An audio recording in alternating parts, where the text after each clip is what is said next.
it's Avery. Welcome to the channel. I'm out here in beautiful Costa Mesa, riding to the Costa Mesa Grand Prix.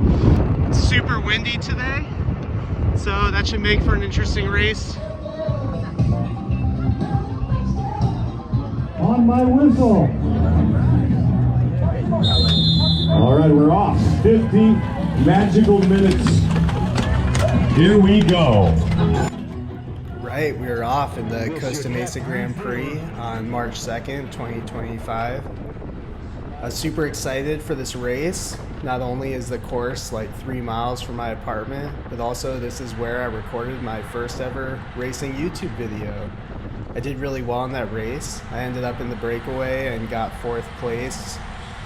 I did not expect to do the same today. This field is huge. There's like 70 people here, and my fitness is not where it was in July when that race took place. So I was just out here to have fun, race with my friends, and see if I could get into the sprint at the end. So like usual, start out the race at the back, hanging out. Like I mentioned in the intro, there was really strong wind. So on this section of the course was a block headwind. So looking at the map on the top, the wind is coming from the left to the right. So keep that in mind throughout the video. As usual, I'll walk you through a lap of the course. This is your typical SoCal 4-corner crit, like, you know, probably 95% of all the races out here. So going into turn 2, one thing different about the course is the course director must have watched my video, because they painted the little hill feature over here on the left orange to alert people. I guess they wanted people to gain literally 0 elevation on this course, as that was the only hill. Like I mentioned, this course is completely flat. Really wide open. You can take all the turns really fast. Well, I noticed early on though is that maybe because of the large field or because of the wind, people would slow up a lot going into the turns and then punch it going out of them. So it was really surgy all the way from the start. This section we had a nice tailwind, so everybody pushed the speeds up high going into the final turn.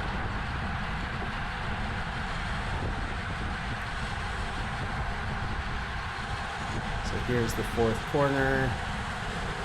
Take it, and really it's pretty wide going into the finishing straight. Sometimes the courses kind of pinch, like the last video I did at the Major Motion Grand Prix. But this one stays pretty wide, so nice finishing straight for the sprint.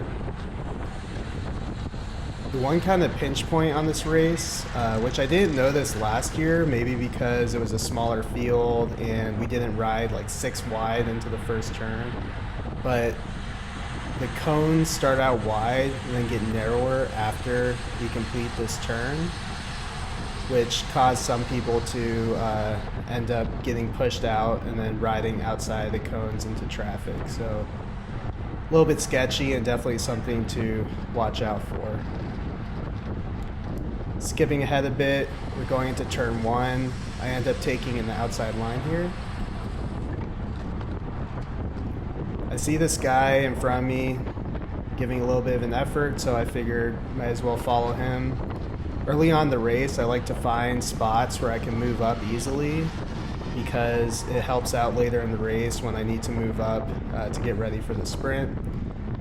And even though there's a headwind here, the front of the race ends up getting slowed down so much. It's actually a decent spot to move up if you can find somebody else that wants to move up in front of you.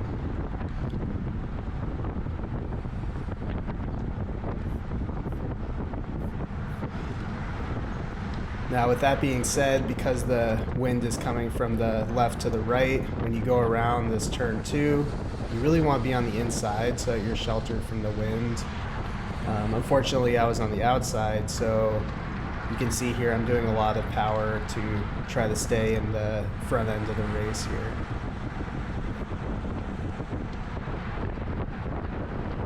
But it was early on in the race. I wanted to stay towards the front and see how that felt.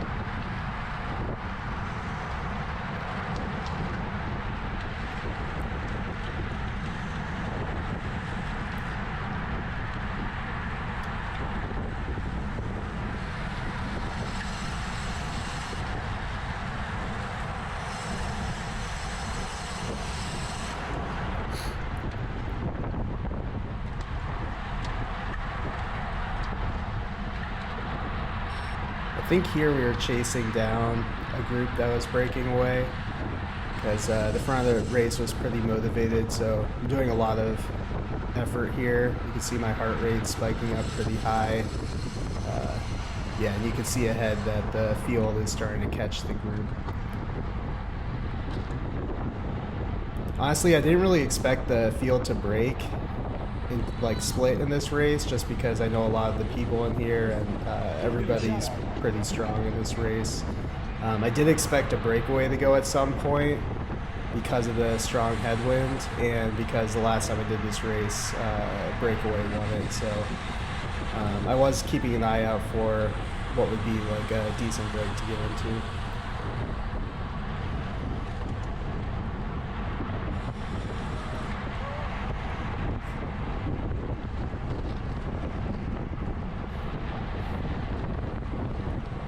All right, and then the field was all back together.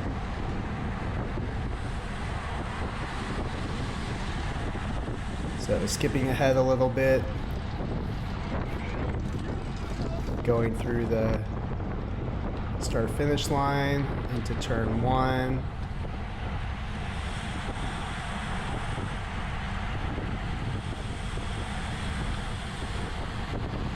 Again, people going too wide. Somebody hits a cone, there ends up being a small crash. It's kind of funny, like I was just going straight and then I felt some guy hit my leg. I'm like, what is going on? Do not crash me out. But yeah, I just stayed straight and ended up regrouping pretty easily there. It's kind of funny, for whatever reason I wasn't as worried about crashing in this race. Maybe because it's like the first week I don't have to travel in 4 weeks, so I was like, if I get hurt, at least I'm at home for a week. Probably the wrong attitude to have, but it is what it is.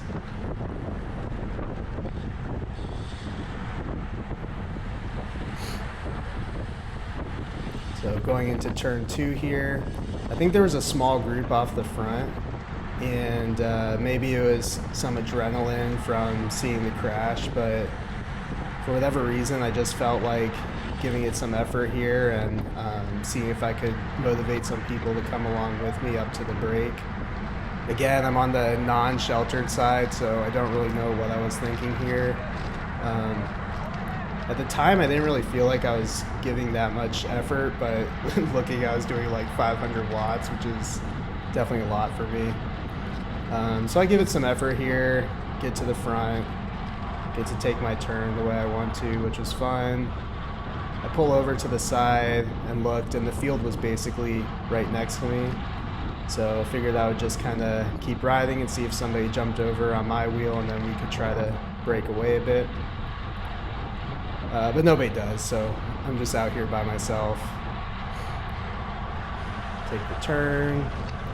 I end up going to the inside again, even though, you know, really I should be up against the left side of the course, so that if anybody's on my wheel, then they're not getting any draft, but nobody was on my wheel. The race was really literally right next to me.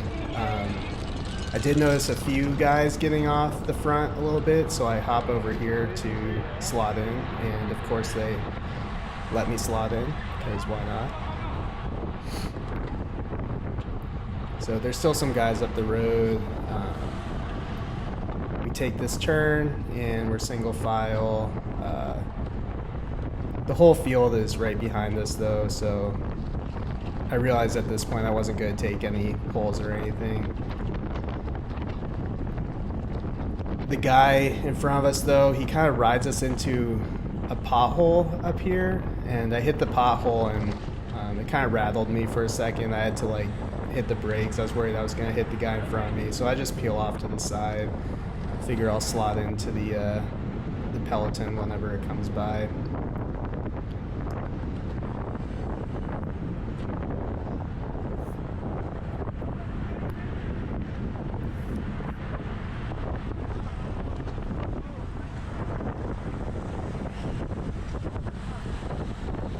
So there we have it. I slot back in. Luckily I'm on the protected side this time at least, even though I'm all the way at the back.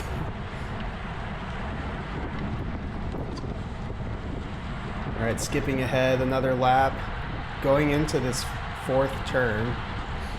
So we're going about 30 miles per hour, a little bit under, and right here I felt my rear tire slip out a little bit, and it was a little bit unnerving, but I figured, you know, I'll just keep pushing along. It's probably about halfway down the front straight that I thought, you know, why would my rear tire feel like that? And I realized maybe I have a flat. So I kind of slow up going into turn one just to be cautious in case I had a flat. And take the turn, felt fine. But once I got through the turn, I could tell my tire was bouncy, so I put my hand up and dropped back. Asked some guy if my tire was flat. He said probably. So that was the end of my race. I rode back to the pits. I tried to pump up my tire, but sealant was going everywhere. And by the time I got it to hold air, the race only had a few laps left, so the official wouldn't let me in. So kind of a bummer way to end the day, but still had a fun time at the race, and look forward to racing CBR next weekend. And at least then I got some footage of the finish. So, all right, hope you enjoyed the video, and I will see you at the next one.